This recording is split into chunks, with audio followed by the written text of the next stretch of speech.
Good morning, everyone. My name is Tori Howard, and this is our Chapter 4 video on temperament. Temperament can be described as a person's behavioral style and characteristic ways of responding. Temperament can also be described as the predispositions toward emotional reactivity and self-regulation. And in that second definition, there are two key words that we really need to make sure we know what they mean. Reactivity is the speed and intensity with which an individual responds to situations involving positive or negative emotions. Self-regulation is the extent to which an individual controls his or her emotions. When looking at temperament, Alexander Chase and Stella Thomas thought it could be broken down into three different classifications. The first being an easy child. Easy childs are always in positive moods, are quickly to establish regular routines, and adapt easily to new experiences. These are the kids that are super good and everyone wants and that everyone hopes their baby will be. Listen, I'm the alpha. I'm gonna eat this thing first. I'm gonna be the new alpha. No, there's no need for a new alpha. I'm the alpha. You're not even a beta. No, you're not the alpha.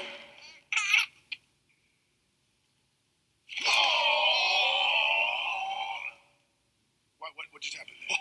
What did that thing just do? What's that? I'm sorry, where were we? Oh, yeah. I'm gonna devour this thing. I'm gonna bite her arm clean off.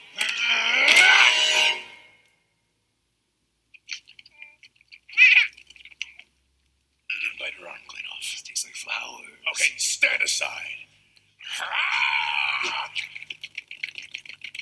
And look at you. Look what you did. I did the same thing you did. Are you in love? I am in love. Are you in love? I'm in love too. I agree. The second classification that they felt was fitting was the difficult child. This child reacts negatively and cries frequently. They are, have irregular daily routines and are slow to accept change. These are the kids that cause problems and make your life as a parent kind of hard. Karate, what's going on? That way? Okay. Right from the start, he was yelling at people, ordering everyone around. Oh, you want this? One thing was clear. He was the boss. He set up his office right smack dab in the middle of the house. He conducted meetings. You called? Do you need Senor Squeaky? Lots and lots of meetings. Even in the middle of the night. I'll be right here. If things weren't done to his immediate satisfaction, he had a fit.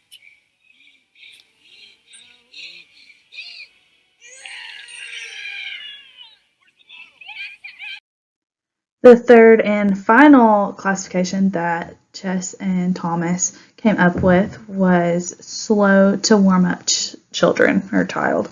They have low activity levels, are somewhat negative, and display a low intensity of mood. So they're, a little bit upset, but not crazy, running around.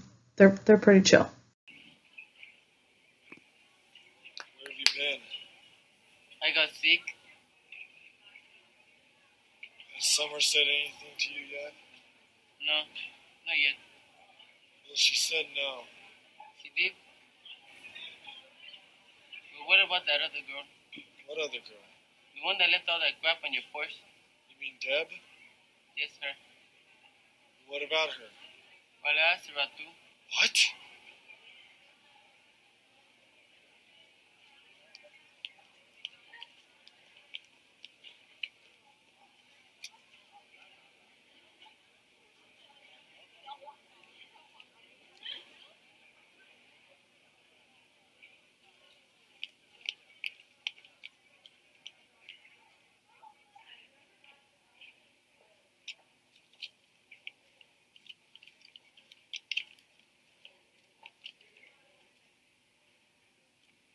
Well, nobody's gonna go out with me. Have you asked anybody yet? No, but who would? I don't even have any good skills. What do you mean? You know, like The next classification actually came from a guy named Jerome Kagan. I think I said that right. This classification stems off of the other three and is kind of that struggle between the shy and subdued versus the sociable and the bold. Its main thing was inhabilitation to the unfamiliar. So those kids that are shy with strangers, are very timid, in public, and aren't very comfortable with strangers and developing those social skills. We had a great day in class, and we're going on a road trip. Road trip? Vacation! But then something really weird happened. Bonnie made a friend in class. Oh, she's already making friends. No, she literally made a new friend. Hey, it's okay. Come on out. That's it. Come on, there you go. Come on, let's get you out of there. You got this. Good. Everyone, I want you to meet Forky. Golly, Bob Half. Look how long his arms are. Trash? No, toys. They're all toys. Trash. No. That's the trash. These are your friends. Hello. Trash. Shh. No, it's okay. Trash. Woody, I have a question. Well, actually, not just one. I have all of them. I have all the questions. Why does he want to go to the trash? Because he was made from trash. Look, I know this is a little strange, but The next people to classify temperament was Mary Rothbard and John Bates. They saw temperament in 3 dimensions. The first dimension is extroversion and then / urgency. This is concerned around pleasure and smiling and laughter and just happiness in general. Hear that, Toby? It's called quiet. Enjoy it while you can, because in this house it doesn't last long. Told you. Why is Toby's crib in my room? Because you two are sharing a room now. We talked about this. No, we didn't. We didn't? Oh, well, Toby and I talked, and he's fine with it. I can't share a room with a baby. I'm a teenager now. I need my own space. Well, I'm sorry, honey, but we only have so many rooms. Besides, you love Toby. This isn't about love. This is about square footage. Well, if it makes it any easier, Toby's about the same age you were when you moved in with PJ. Yeah, but with me and PJ, the little brother was in charge. That ain't happening with us. Oh, aren't you adorable? Stop that game. Stay strong. So the second dimension that they felt was needed was negative affectivity, which is you're distressed easily. There's fear, there's frustration, there's sadness, there's a lot of discomfort. So not positive things. She's gonna wake up. Oh, she told me to ring her if she's not up by 11. She has a job interview.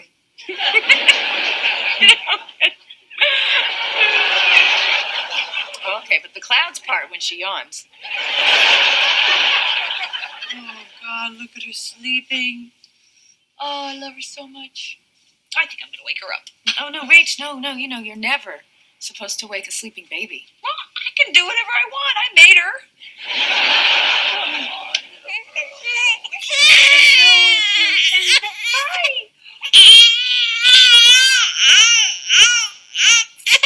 Well, I would say I told you so, but she's kind of doing that for me. Okay. I'm sorry. Oh, Mommy's so sorry. Go back to sleep. Shh. Go back to sleep.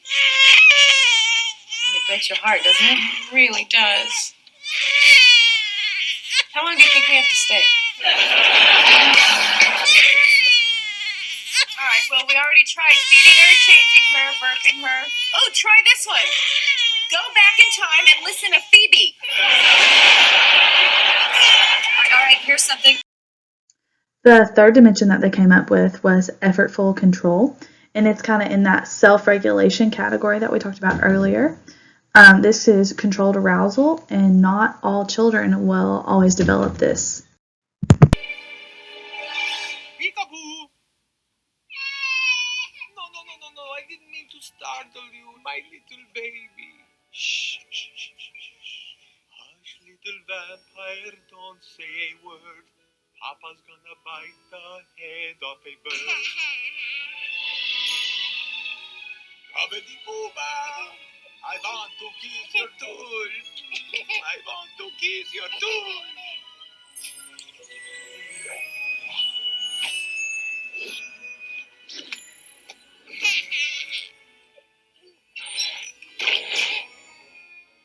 Nice, but maybe a little more square footage. I want a lot of monsters here.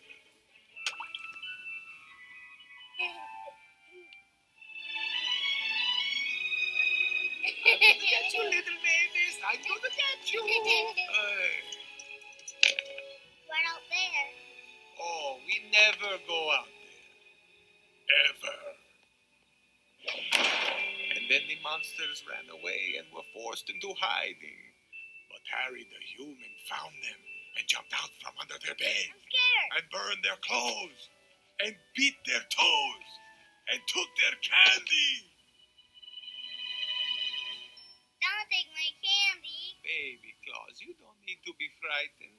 I promised your mommy I would protect you forever.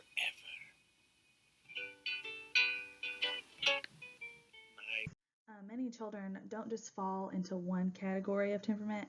They contain, multiple aspects of each temperament, characteristic or dimension, putting them in a more multiple dimension classification category. And that's what your average, most people would fall into more than one. And then a goodness of fit, I want to hit on because it means there's a match between one's temperament and the environmental demands. Your environment affects so much of your life, and your environment plays a huge role in your temperament.